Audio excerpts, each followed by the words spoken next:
Ο λύκος της στέπας, Έρμαν Έσσε.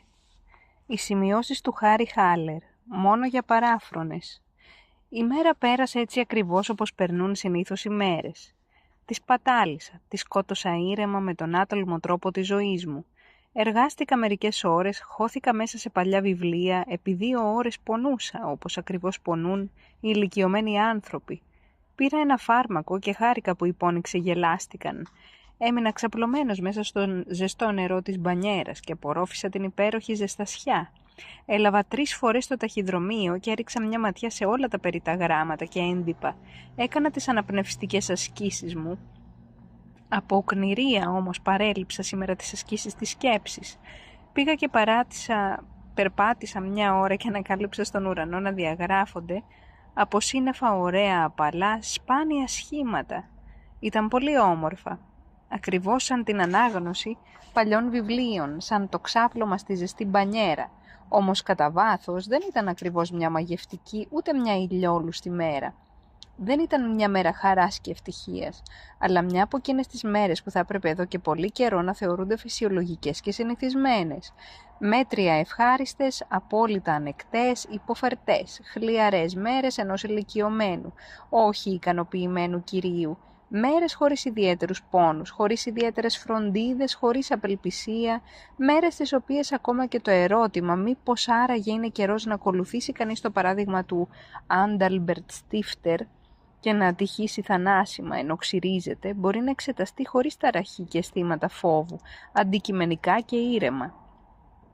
Όποιος γεύτηκε τις άλλες μέρες, τις κακές, εκείνες με τις κρίσεις αρθριτικών ή με εκείνον τον άσχημο πονοκέφαλο που, ριζωμένος γερά πίσω από τους βολβούς των ματιών, μεταμορφώνει διαβολικά από ευχαρίστηση σε μαρτύριο κάθε δραστηριότητα της όρασης και της ακοής, ή εκείνες τις μέρες του ψυχικού θανάτου, εκείνες τις μέρες του εσωτερικού κενού και της απελπισίας, όπου πάνω στην κατεστραμμένη και απομυζημένη από τις ανώνυμες εταιρείες γη, βλέπουμε σε κάθε βήμα να μας χαμογελάει εμετικά η ανθρωπότητα και ο λεγόμενος πολιτισμός με την ψεύτικη και χυδαία τενεκεδένια λάμψη ενός παζαριού που έχει συμπυκνωθεί και αγγίζει το όριο της πόρωσης μέσα στο ίδιο μας το άρρωστο εγώ. Όποιος δοκίμασε εκείνες τις μέρες της κόλασης είναι πολύ ευχαριστημένος με τέτοιες φυσιολογικές και μέτριες μέρες σαν τη σημερινή. Κάθεται με χαρά δίπλα στη ζεστή σόμπα, διαπιστώνει με ανακούφιση διαβάζοντας την πρωινή εφημερίδα πως ούτε και σήμερα δεν ξέσπασε πόλεμος, δεν δημιουργήθηκε κάποια καινούρια δικτατορία, δεν ξεσκεπάστηκε κάποια χοντρή βρωμοδουλειά στην πολιτική ή στην οικονομία.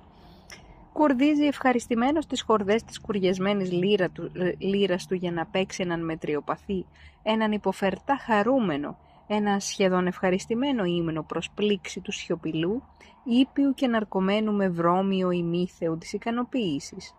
Και μέσα στην πανηγυρή ατμόσφαιρα τούτης της ευχαριστημένης πλήξης, αυτής της αναισθησίας που αξίζει ευγνωμοσύνη, εκείνοι οι δύο, ο ανιαρός μισοκοιμισμένος ημίθεος και ο ελαφρά γκριζομάλης ημιάνθρωπος που ψάλει τον χλιαρό ύμνο, φαίνονται όμοιοι μεταξύ τους σαν δίδυμοι.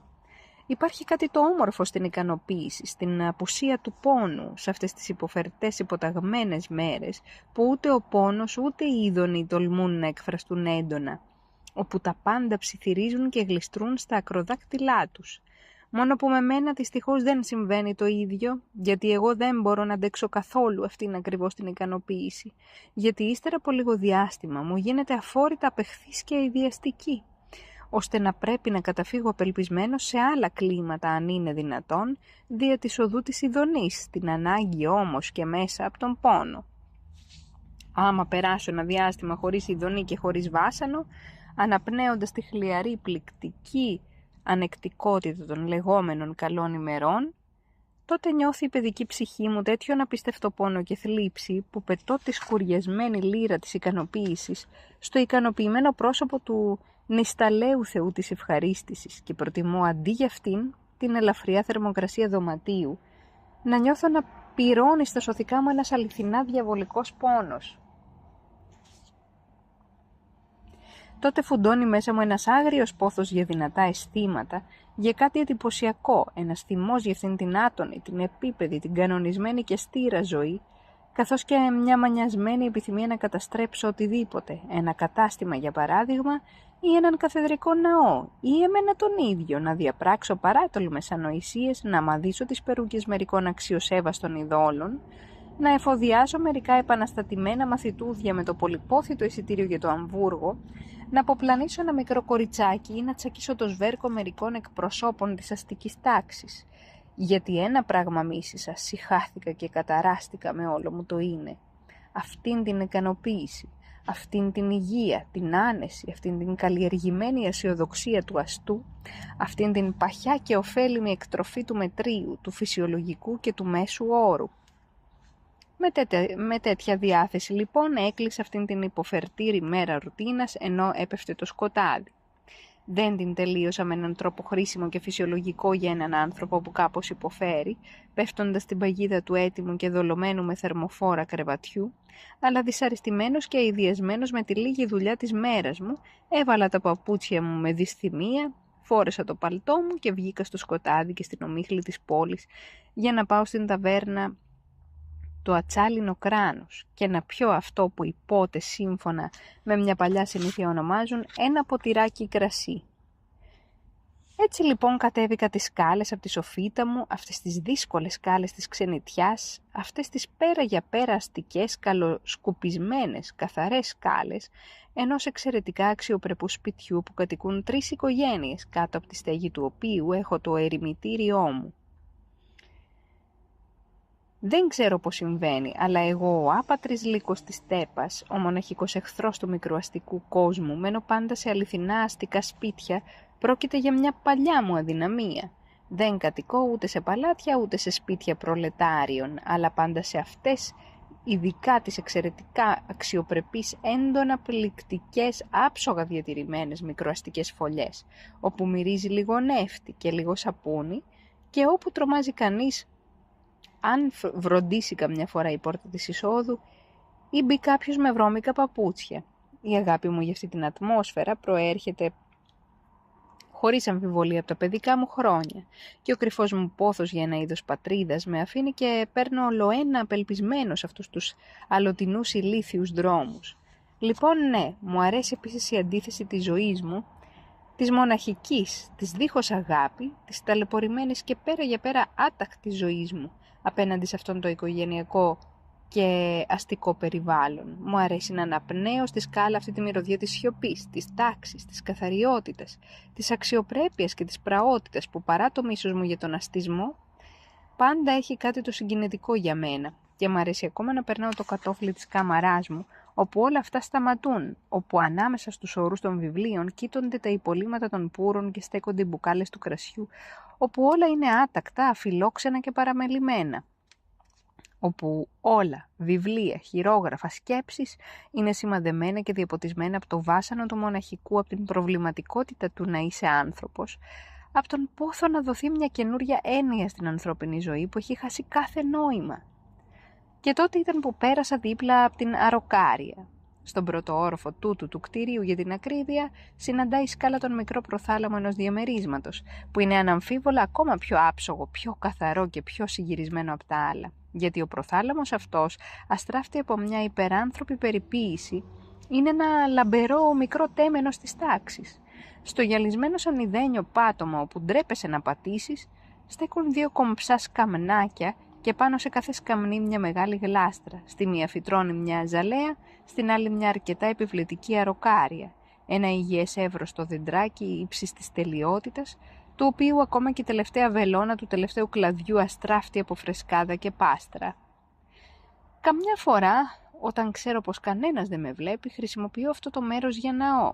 Κάθομαι σε ένα σκαλοπάτι πάνω από την αροκάρια, σωπαίνω λίγο, σταυρώνω τα χέρια και κοιτάζω κατανεκτικά κάτω αυτόν τον μικρό κήπο της τάξης που με τη συγκινητική εμφάνιση και με τη μοναχική του γελιότητα μου αγγίζει κάπως την ψυχή.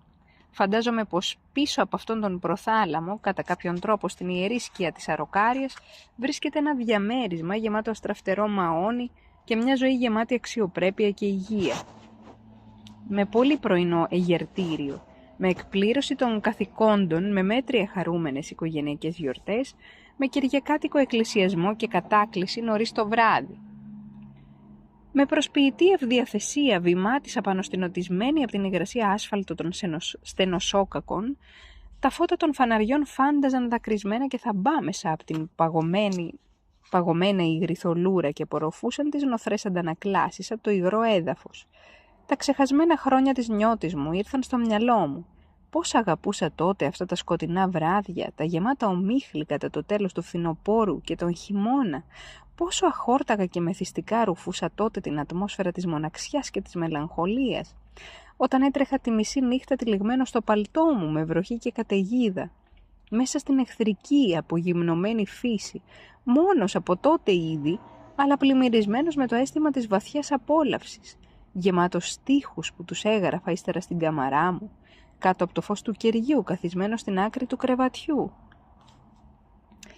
Λοιπόν, αυτά πέρασαν. Τούτο το κύπελο άδειασε και δεν θα ξαναγεμίσει ποτέ πια. Ήταν κρίμα? Όχι, δεν ήταν κρίμα. Δεν ήταν διόλου κρίμα ό,τι πέρασε. Κρίμα είναι για το σήμερα και το τώρα, για όλες αυτές τις αμέτρητες ώρες και μέρες που έχασα, που μόνο με προσπέρασαν χωρίς να φέρουν δώρα και συγκινήσεις. Αλλά δόξα τω Θεώ υπήρχαν και εξαιρέσεις. Υπήρχαν κάποτε, σπάνια και άλλες ώρες, που μου έφερναν συγκινήσεις. Μου έφερναν δώρα, γκρέμιζαν τείχους και ξανά φέρναν εμένα τον παραπλανημένο στη ζωντανή καρδιά του κόσμου. Θλιμμένος και τόσο βαθιά συγκινημένος, προσπαθώ να θυμηθώ την τελευταία μου εμπειρία αυτού του είδους. Ήταν σε ένα κοντσέρτο, έπαιζαν μια εξαίσια παλιά μουσική και τότε ανάμεσα σε δύο νότες παιγμένες απαλά από ξύλινα πνευστά, μου ανοίχτηκε πάλι ξαφνικά η πόρτα προς την άλλη όχθη. Πέταξα στον ουρανό και είδα τον Θεό να εργάζεται. Ένιωσα μακάριους πόνους και έπαψα πια να αμήνομαι απέναντι στον κόσμο. Τίποτε πια στη γη δεν με τρόμαζε. Όλα τα αποδεχόμουν και τους αφιέρωνα την καρδιά μου. Δεν κράτησε πολύ, ίσως 1/4 της ώρας. Ξαναγύρισε όμως το όνειρο εκείνης της νύχτας και από τότε ακτινοβολούσε πότε μυστικά μέσα στην μονοτονία των ημερών. Την έβλεπα καμιά φορά να περνά για λίγα λεπτά μέσα από τη ζωή μου σαν ένα χρυσό θεϊκό σημάδι, σχεδόν πάντα θαμμένο βαθιά στο χώμα και στη σκόνη. Κι ύστερα πάλι να φεγκοβολά με χρυσές σπίθες, δείχνοντας πως δεν θα χαθεί. Κι όμως σε λίγο να χάνεται μακριά. Κάποια νύχτα μου συνέβη. Ενώ ήμουν ξαπλωμένος αγρυπνώντας να αρχίσω ξαφνικά να απαγγέλω στίχους πάρα πολύ ωραίους και πάρα πολύ παράξενους για να μπορέσω να σκεφτώ να τους σημειώσω. Τους οποίους δεν θυμόμουν το πρωί, παρόλο που ήταν κρυμμένοι μέσα μου σαν ένας βαρύς πυρήνας μέσα σε εύθραυστο κέλυφος. Κάποιες άλλες φορές ήρθε ενώ διάβαζα έναν ποιητή. Όταν συλλογιζόμουν έναν στοχασμό του Καρτέσιου, του Πασκάλ. Μια άλλη φορά έλαμψε ξανά όταν βρισκόμουν με την αγαπημένη μου, οδηγώντας με το χρυσό ίχνος της, όλο και πιο βαθιά στον ουρανό. Αχ, είναι δύσκολο να βρεις αυτό το θείο ίχνος μέσα σε αυτή τη ζωή που ζούμε. Μέσα σε τούτη την τόσο πολύ ικανοποιημένη, τόσο πολύ αστική, τόσο στερημένη πνευματικά εποχή, στη θέα αυτών των αρχιτεκτονημάτων, αυτών των επιχειρήσεων τούτης της πολιτικής, αυτών των ανθρώπων. Πώς θα μπορούσα να μην είμαι ένας λύκος της στέπας, ένας άξεστος ερημίτης μέσα σε έναν κόσμο, από τους σκοπούς του οποίου κανέναν δεν μοιράζομαι, του οποίου καμιά από τις χαρές δεν μου λέει τίποτε. Δεν αντέχω να μείνω πολλή ώρα ούτε στο θέατρο ούτε στον κινηματογράφο.